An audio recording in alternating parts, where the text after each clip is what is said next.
So I don't know how we pulled this off. I'm super excited, but today we have a special guest on. Usually on Mondays we go over The Last Dance. We have a special guest who was involved in the process of making this whole thing.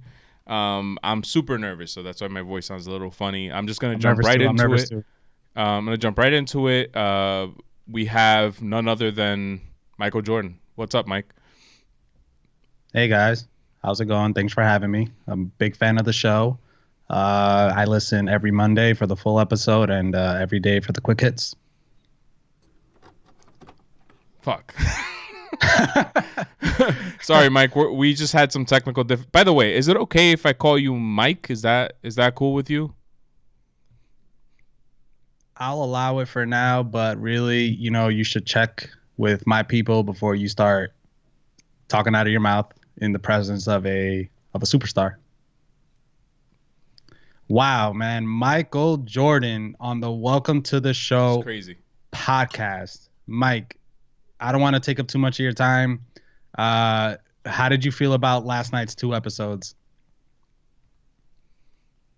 Well, I thought the show did a pretty good job capturing some of my championship footage, but really I thought it was bullshit. I want everybody to know that those tears were CGI and that I was not really crying about anything. Um, Hmm. that's interesting. CT, I think you had a question actually in relation to the tears and stuff. Yeah. Thanks for reminding me. Mike, why are your eyes always so red on the show? Are you on some drugs or something?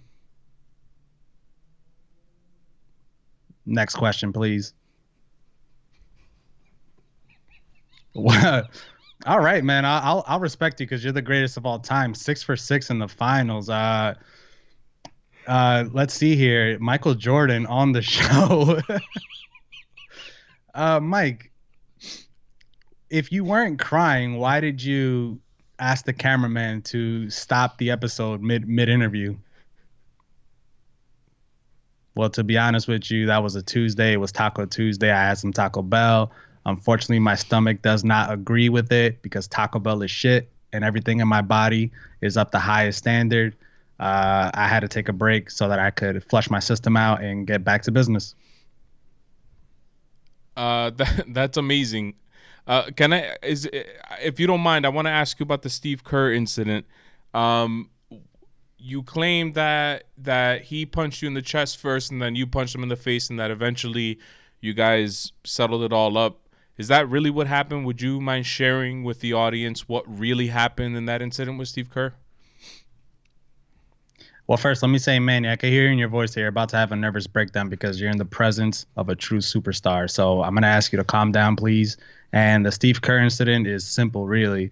It occurred to me that Magic and Bird never punched one of their teammates in the face and then went on to win a championship. So I thought to myself, I already proved that I could win three in a row. Let me punch this sucker in the face and go on to win a championship. That's interesting. Wow. That's I never thought that we'd be getting this type of insight Yeah, for a documentary that took years to put together. yeah. Uh Mike, we're a primary baseball podcast. You played some baseball at the double A level. Is it harder to hit a baseball or to make a jump shot? Well, I'll tell you this. It's harder to win three championships in a row twice. So I think that answers your question. And please, no more questions about what's hard in life. What's hard is being me. Mike, that's great insight. Can I just want to ask if that's okay? I don't know if you have much time, but I want to ask you about your time with the Washington Wizards. How come no championships then? What happened there? Well, see, at that point in my career, I had gotten used to being a lazy bum all the time. And really, I just got back into basketball to make some extra money so I could, invest it all back into my shoe company. The Nike had a down year that season, so I had to show my face and get the stock back up. CT, if you don't mind, you know what? Go ahead. You got this. You know what? I can already tell Mike is impatient. A guy of his stature doesn't want to be bothered. So, Mike, thanks for coming on the show. I hope you stick around to hear the rest of it. And really, man, from the bottom of my heart, you are the greatest of all time. I think you're better than LeBron James. Mike, before you sign off, will you be also? Is there a possibility you'll come back on the show? You know, I'm a busy guy, Manny, to be honest with you, but I do love the show. Again, I hope anybody watching this subscribes the YouTube channel, follows the Instagram page, adds you on Twitter. Your Twitter names are displayed right there in the screen, and people still ask. But yeah, I can see myself coming back on the show, but I really hope that me coming here just proves that this is one of the greatest podcasts ever created, and I'm happy to be here. Thank you, Mike. Thanks for coming on the show. We really he hung up already. Wow. That's damn, man. I'm sweating. Like this was one of the greatest moments ever caught on live stream. I don't even know. I even had a freaking mental breakdown there for a second. You did, man. Usually you're pretty composed in the presence of greatness, like because we do this show every day, and I'm on the opposite side. So, right. Kind of. For those of you who are listening on the podcast, which you should continue doing that while you're at it. You should also leave. It doesn't take long. Just drop a 5-star rating and leave us a review. Talk about that MJ interview. But if you're listening, you might have noticed his voice sounded a little different. He's going through some stuff right now, apparently. I believe it's actually the editing crew doing the documentary that makes his voice sound deeper and more normal. Like in live action, things are always different. He actually sounded better, I thought, than in real life. But nice. Yeah, you should definitely check out the YouTube stream. What questions would you have asked Jordan? If you were on the live stream, we might have read one out to him, and you would have gotten a chance to have a one-on-one connection with the GOAT himself. He might actually come back on at some point down the line. Definitely not anytime soon, but who knows? Maybe 2-3 weeks, maybe 6 months down the line or something. So if you have a question for MJ, drop it in the comment section. We might ask him it next time we talk to him. But let's move on from the interview. Although we gained a lot of great insight from Michael Jackson, I almost said, damn. The Last Dance, episode 7 and 8 last night, CT. We didn't really get a chance to talk about it so much. Actually, let me be honest with the listeners out there and the people watching. My daughter actually didn't let me watch it last night, so I didn't get to watch it until this morning. So we didn't really get a chance to talk about it. What'd you think? I thought the first episode, what is it, 7 and 8? Yeah. I thought the episode 7 was the best episode, but I have to admit that I thought the show carried on better now that we kind of know like what the flow of it was. They're in current 1998, then they go back in time, then they go back to the 1998 and stuff. But last night at the end of the episode was the only time that I felt like, what the hell? They literally stepped out of 1998 in the middle of this drama about I don't know what, I can't even remember what it was, but then they brought it back at the end of the episode. And I really think that the more that I watch this, I really think this would have served better as if they dedicated like a 6-part series to each season of both three-peats. So 6 seasons to work with. They could have fit the baseball at the end of one or the beginning of the next one. I think this whole back and forth transition doesn't work that well. I still haven't caught on to it. And I also think that's because Jordan's career was such a roller coaster. Like I never realized how much shit happened in this guy's career and how we're never going to witness it again because Scottie Pippen today is Kyrie Irving.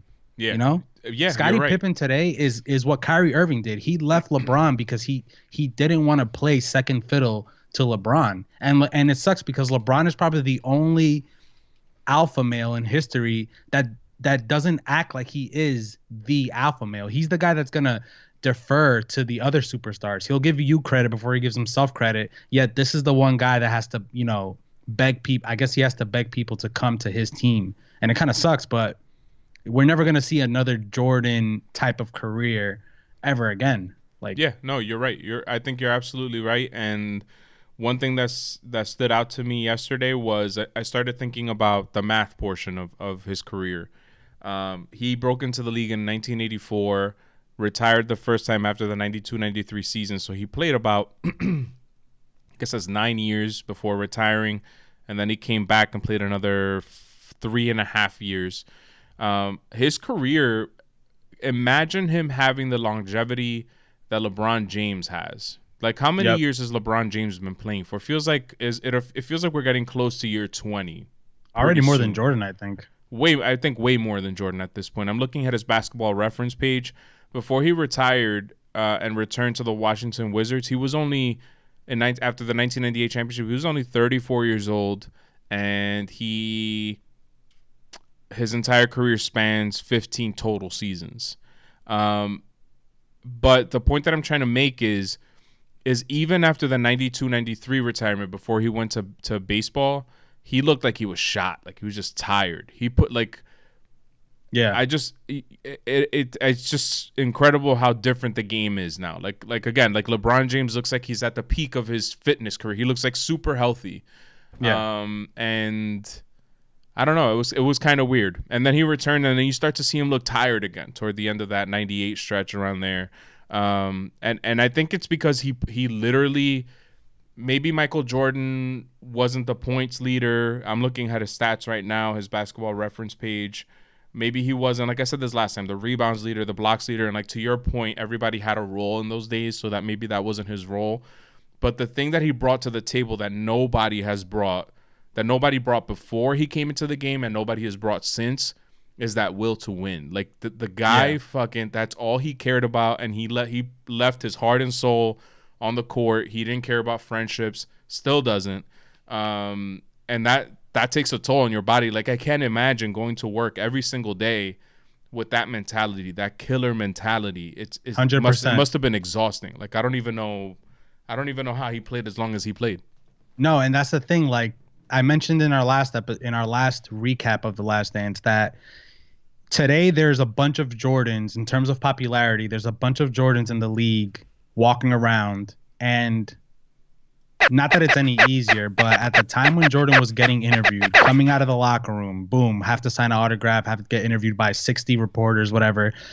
Clearly that shit wore him out, and it was kind of refreshing to hear. I didn't catch the guy's name, but there's a guy they're interviewing in the documentary who says that Jordan told me a year before he retired that he said he was going to try to go for the three-peat Yeah. and then walk away from the game. Well, I thought that was pretty cool. Like, and again, imagine that happening today, right? Mm-hmm. Like, imagine. I think we just did a weird transition there. I just fucked up. Yeah, I'm sorry. It's all good, man. Hey, it was a busy day for us if you think about it. We're human. We're human. It was refreshing to hear that guy say that. I felt like it was a gut punch to the media, how they kind of ruin everything for us. And even today, man, it's just like we're not satisfied as viewers to take the game for what it is. LeBron James probably is the greatest basketball player of all time, but we have to find something wrong with him. Like, it has to be that this guy isn't a killer or something. He doesn't have the killer instinct that Jordan has. It's not as good, whatever. Instead of just enjoying this shit, I think the media plays a big role in it, making us kind of like want to like pick a side on the evil or good of sports. And it shouldn't be like that. But shout out to Jordan and baseball. I think yesterday was a big day for baseball, man. I'll tell you why in a second. Yeah, and I'm looking at LeBron James's stats right now. He spent 11 years with Cleveland, 4 years with Miami, and he's in his second season with the Lakers. That turns out to 6 plus 11 is 17 total seasons. Michael Jordan played 15 total with 2 retirements, one for 1 year, one for 3 years.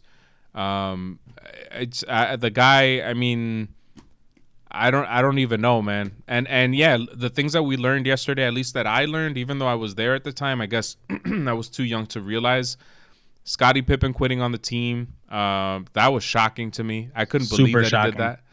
that. And then not only that, he kind of doubled down when they interviewed him. Now, like he was apologetic, but he also said if I were to do it all over again, I wouldn't change a thing. That was kind of surprising to hear. Finding out that Michael Jordan's father was murdered for some reason this whole time, I thought that he had like a heart attack or some shit. Like I don't know why I didn't realize that he was murdered. Like my wife said, was he killed? And I was like, I don't think so. I don't remember him being killed. Like that would have been a big story. You know what I mean? Even Yeah. if you're 10, 11 years old at the time. And just just Michael Jordan's will to win, man, just really stood out yesterday. And I was impressed by it, and at the same time, I kind of thought like, man, this guy's kind of a psychopath in a way. Yeah. Like that. We It takes a special kind of a person to to run the show the way he did. Like the way he ran practices. Like I don't know if I could play under somebody like that. And a lot of those guys kind of admitted that at the time they thought he was a dick, but then looking back as time has gone on, they realized what he was trying to do. But maybe that's not what he was trying to do. Maybe he was just an asshole. You know what I mean? Like, Nah, I mean, it's funny because it's so much to say about these two episodes from last night. Like we could literally spend like hours talking about it. I don't think he was just an asshole because I thought it was pretty cool how he didn't want to play in the majors when the strike was happening. He yeah, basically chose the the players over what the organizations were doing, and I thought that was really telling of like his character.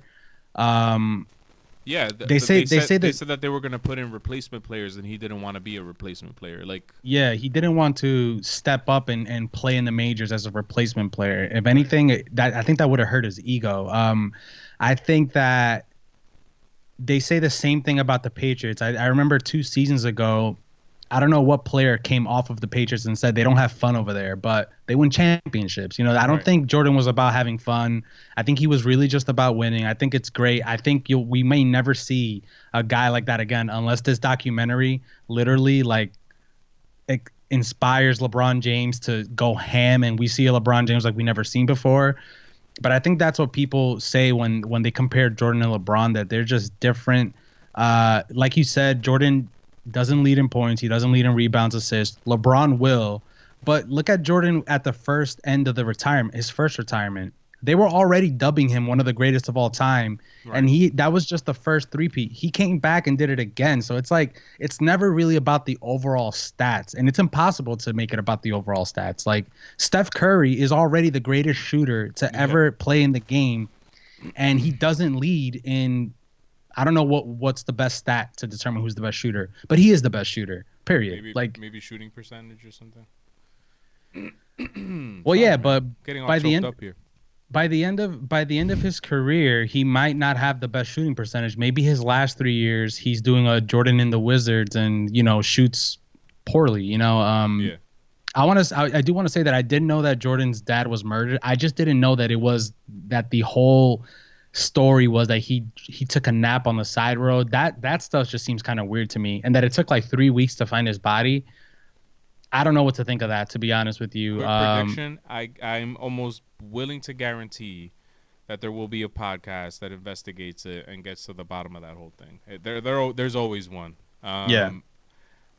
So you wanted to mention something about his baseball stuff. I'm looking at his baseball stats now, and just something that stood out to me was because I always wondered why did Michael Jordan start off in Birmingham with the Chicago White Sox's double A sacks. Wow, am I from Boston? With the Chicago White Sox's double A team, and it turns out that the reason they did that was because the lower ranked teams didn't have the space for the media because the Mm. media was all over the place. So Jerry Reinsdorf kind of felt like we have to give them double A so that there's a space for it. So knowing that, I'm kind of impressed by what he was able to accomplish on the baseball field. This is his stat line. Remember, double A is not, in terms of comparing to Major League Baseball players, yeah, it's a low level players that reach only double A ball. We don't consider good players, quote unquote, but in the grand scheme of things, that's a high level. It's hard baseballs being played there. And this is his stat line. He had a 202 batting average. I'm not going to give you slugging on base because it doesn't matter. 51 RBI. He stole 30 bases in 127 games. And he had, I think somebody mentioned in that episode, he started the season with a 13-game hitting streak or something like that, or 18 games or Yeah. something like that.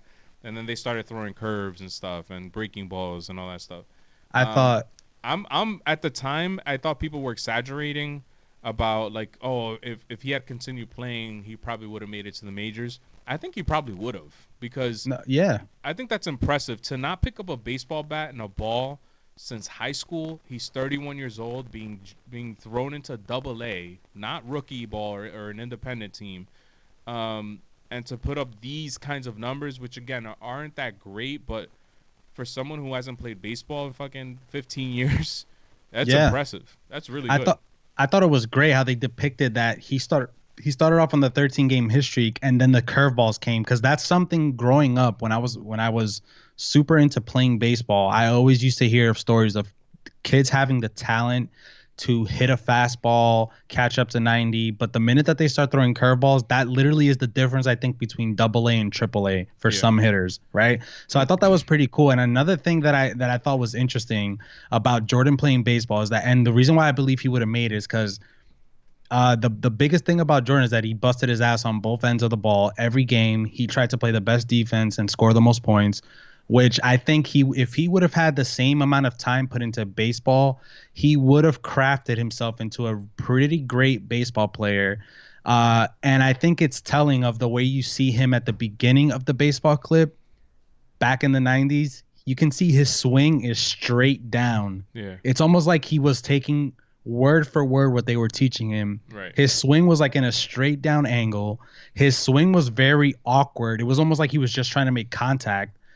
And it's like he hadn't developed the natural feeling of really putting like a good swing on the ball. So it's like, even just looking at that clip, I could tell he was just trying to practice. He was just trying to, step one is to hit the ball. Like, step one is to get the ball out into the field, put it in play. He's literally taking it word for word by swinging down. So it's like he hadn't made the mind-body connection yet of how it's supposed to feel to swing. You know, for all you launch angle people or shit out there, you can tell the guy was practicing. And another great interesting moment that I thought is a big up for baseball, for those of us who are obsessed with baseball, was that in 1998 he's in his last dance season, and I think after the B.J. Armstrong incident, He's in the baseball bat. He's swinging a baseball bat, and I know he's thinking about the home run that he hit, or one home run that he hit. Yeah. He just has that's what baseball's about, man. Like, it's just the great feeling of being in a baseball team and accomplishing something on the baseball field. So I thought that was a great moment. Again, thank you, Jordan, for coming on the show, man. Wow. Yeah, seriously. And we, believe it or not, a little over a year ago today, I was just looking at my phone.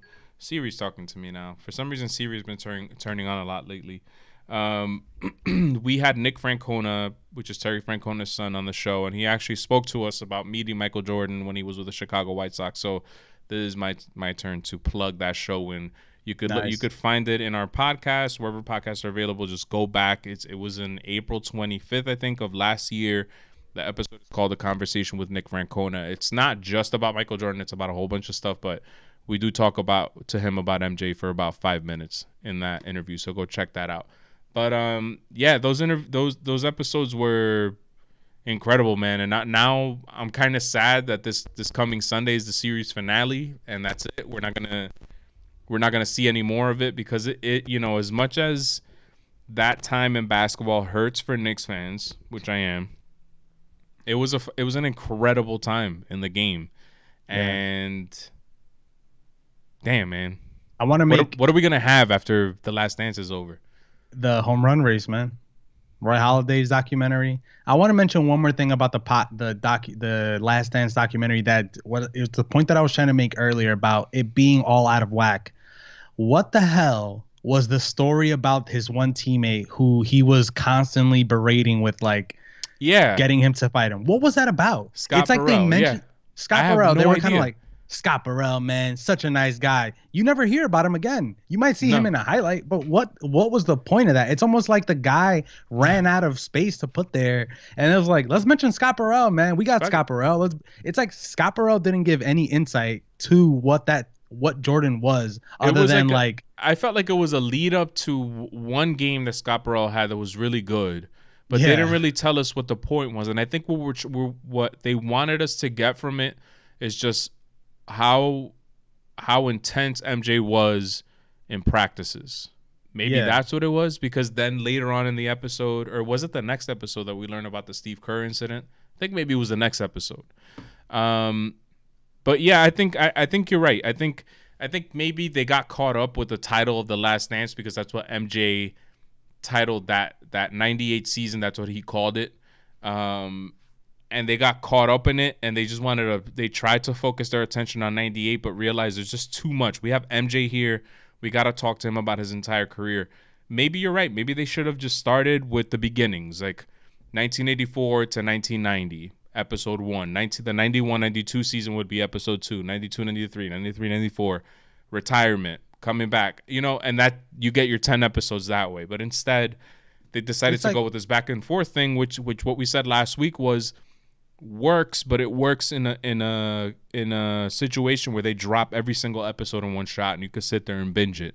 But in a week yeah. to week thing, you get lost sometimes. It's almost like, man, like, and the only reason why I'm saying this now is because I could understand if 98 was the only dramatic season for Michael Jordan, but the fact that every single season, you go back to the Bad Boy Pistons, you go to Dennis Rodman joining the team, you go to Scottie Pippen bailing on the team in the Eastern Conference Finals, all that stuff, each and every single season could have been its own two-part thing, and eventually the whole thing could have been called The Last Dance, but we didn't have to see it go back and forth. Like, I already forgot the Dennis Rodman episode. I can Yeah. only tell you that he went to Vegas, but I can't tell you how crazy it was to have him on the team. It's like that feeling of his presence in the 90s is lost. What Like, was the point? Now looking back, what was the point of that episode? Like, what were they trying it was to? it was dedicated to Dennis Rodman, which I get, but they could have just as easily done that talking about him joining the team the Yeah, first time. and he's a character in that final 3 year run, that last three-peat. But it's not like you cut back to Dennis Rodman and get some insight into Yeah, we what never. happened in those games. He's just kind of like, we got the that Dennis Rodman was the third component of that team out of the way. Yeah, That's it. We don't have to talk about it anymore. it's almost like, yeah, it's funny we haven't heard from Dennis Rodman since that episode. I feel like, what, did he have nothing else to say about every season that he played in with Michael Jordan? Did he have nothing else to say? All his part in the documentary was just to be there to describe, like, yeah, I went to Vegas for 2 days. It was great. I don't know, That's it. man. Great episodes though. Nonetheless, great episodes. Nonetheless, great episodes. Nonetheless, for Yep. sure. And next week we get to find out. Well, we already know what happens, but I wonder what these episodes are going to be about. Clearly, we're going to get through the championship run and his retirement. I wonder if they're going to come back to see what he did in retirement for those 3 years. What what happened when he came back with the Wizards? What came into that decision? Why he came back? All that stuff. I hope they do. Um, but I'm looking forward to it. Hopefully, my daughter sleeps next week. Just give her a little bit of that some alcohol, man. Just put some in her milk. I'm gonna give her a little drill, Benadryl, if you catch my Mm-hmm. drift. All right, Yep. UCT. We talked about The Last Dance. We had MJ on the show, which I still can't believe, man. Me Incredible neither, shit. man. Me neither. Should we check if he's still there?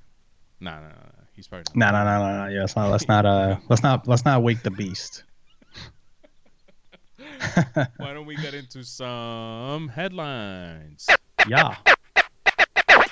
All right, here are our headlines. Sete.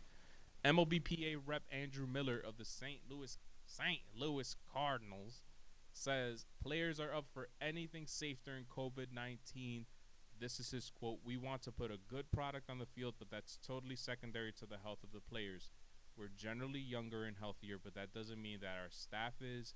That doesn't mean that the umpires are going to be in the clear either.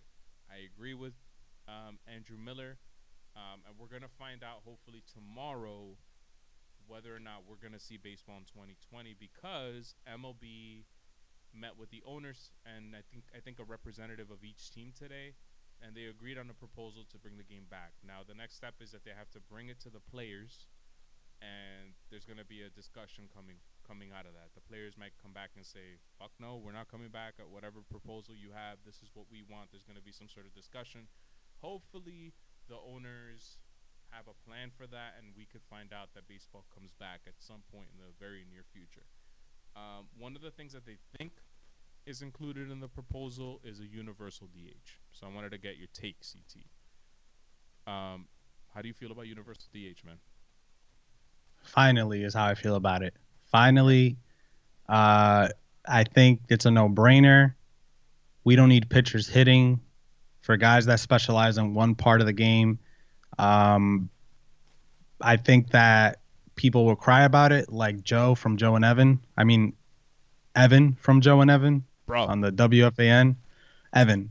Evan hates the idea of a universal DH because I don't understand that shit. because he loves the strategy of having to not use a pinch hitter in a National League game to save that pitcher for another inning or save that pinch hitter, whatever. Bro, I don't give a, I don't care. In a game, one tiny instance, you're gonna. Yeah. Doesn't make any sense. Seriously, like the balls are juiced, okay? Let's get over it. The Astros fucking screwed us over, cheating. So get rid of the DH. It's not entertaining to see a pitcher hit already. Unless you're a pitcher that can hit, it's not entertaining. And you can still put your pitchers to hit, by the way, with the DH in place. You can still do it if you want it that bad. If you want to show the world how good your strategy is to win a baseball game, go for it. True. Another thing that they believe will be proposed is that owners and players get 50 cut instead of paying a um, prorated deal. Not exactly sure what 50-50 looks like. But I don't think that the players are going to agree to that. Yeah. It's been their biggest beef with this whole thing. And in a way, I kind of hope that the players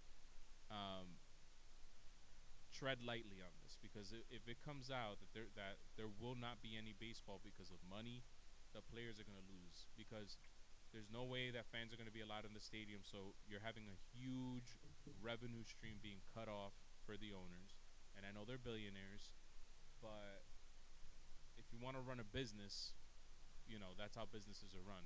If our dads who own bodegas and supermarkets can't can't let just anybody come in the stores because of social distancing restrictions, they're not making as much money.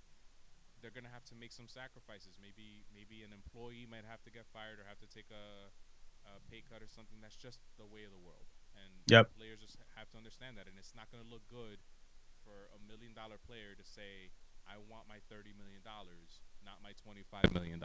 You know what I'm saying? It's not gonna look good. So, Yeah, players, if you're watching, I know you are, because players love us. for sure. Just tread lightly on this, please. Last thing I have. Let me see.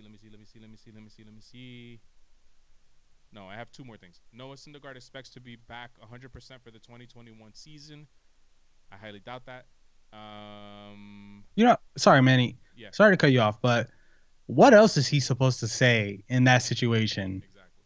Like I know that there's nothing going on in the world of sports, but can whoever released that headline just keep it? Just keep it. Because it's like if he said anything else other than that, I would be concerned. If his answer was, well, you know what? I can't guarantee anything. This could be the end of my career. I don't know. I just had nah. We know that he should be expecting to come back at the end of the 2021 season. Jesus, man. Seriously, man. And bad news, CT, the 2021 World Baseball Classic has been canceled, according to Enrique Rojas of ESPN Deportes. Bullshit. Bob Nightingale reported soon after that the soonest we'll get the WBC again is 2023, and possibly not until 2025. I don't understand why. Can't you just delay this shit a year and see what happens with COVID-19? If we haven't settled this problem by then, delay it another year. If you can't figure it out by then, delay it another. Why do you have to fucking 2 years later is the soonest that we could have the WBC? Possibly 5 years later. Like, I mean, I'm sure it's because they don't want to have this without fans in the stands. I'm sure that's the bottom line. But let's just pretend that that isn't the reason. What would be the reason? Because if we're about to have sports in the next month or 2 months here in the United States, which we're not in a good shape as a country with this whole COVID-19 thing, but if we're about to do it in about a month or two, and we're gonna have sports with no fans, how can you not get something ready with more time in your hands for a thing that's even shorter? It's not a 6 or 4 month to 6 month thing. It's like a couple weeks where you have these games. They can all take place in the same state, same city. Yeah. So I don't really understand why. I hope we get more information about it, but I'm really disappointed that it won't be happening. And the last thing last week, I think this might have been a headline last week, but I wanted to bring it up again because a lot of people are upset about it. As an editor at Call to the Pen, a lot of pieces are coming through from writers who feel upset about this incident, about this whole decision-making process. But MLB announced last week that the draft will only be 5 rounds. So I wanted to play a quick game with you, CT. It's called Makes It or Wouldn't Make It. I'm going to list 10 players. And I want you to guess whether or not, if they had been in this draft class, would they have been drafted or not because of where they were drafted at the time. Do you understand? Do you understand the game, CT? You're going to name players who are currently in the majors today that Negative. had been. I'm going to name you 10 Hall of Fame. Well, actually, 8 Hall of Fame players and then 2 all-time greats. Oh, because you already know where they were drafted. Exactly. So I'm to guess. Hit me with it, man. Are you ready? Okay, here we go. Let me start with the 2 all-time greats. Your favorite, Alex Rodriguez. Would he have made it or not? First round pick. He was a first round pick, first round, first selection. Albert Pujols. No. Albert Pujols would not have been picked because he was drafted in the 13th round, ladies and gentlemen. Holy moly. You could be missing out on the next Albert Pujols. John Smoltz.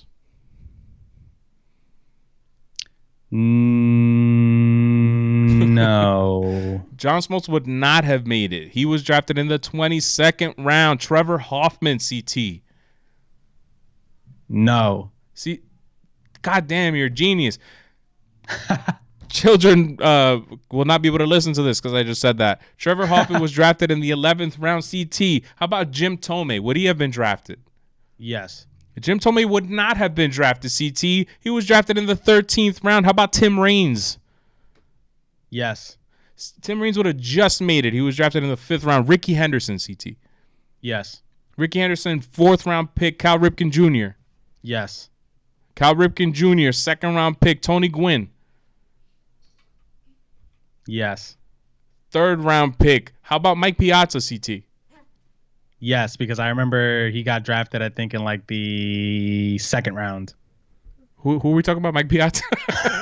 Mike Piazza, yes. 2nd round pick. CT. Mike Piazza would not be in the major leagues if we let this happen. We might be missing out on the next Mike Piazza. We can't let this happen. Wait a second. Wait, I'm sorry. I'm confused. He got drafted in the 2nd round, or you were just 62nd round. 62nd round. Oh, wow. Yeah, so 62nd. There's 62. Apparently, man. Where are they fitting? Is baseball like a loophole in the IRS system where they give these players like contracts just so they could like evade taxes or something? Shit. Baseball is infinity. I'm gonna go through this quick because my daughter's here for bedtime. I am. You're a dad. Beholden to my children. The NFL, according to Gary Myers, part of the reason Tom Brady left New England is because of a deteriorating relationship with offensive coordinator Josh McDaniels. He wanted to have more input in games. Dolphins quarterback drafted Tua got a 4-year deal, $30.3 million. And last but not least, CT.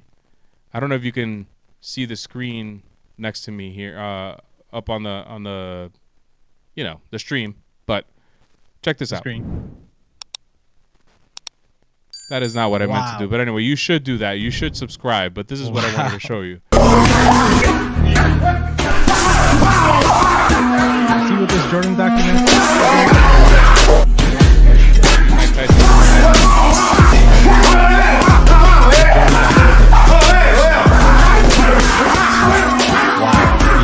Wow. He can definitely compete.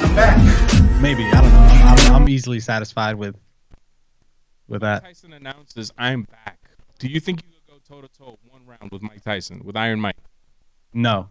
Me neither. That's all we have for CT. That's what we have for today. CT. Follow us at WT the Show. Thanks for watching. Rate, review, subscribe. Hit that. Let me do that again. Hit that subscribe button, guys. That's beautiful, man. It's important. All right. Peace out, everybody.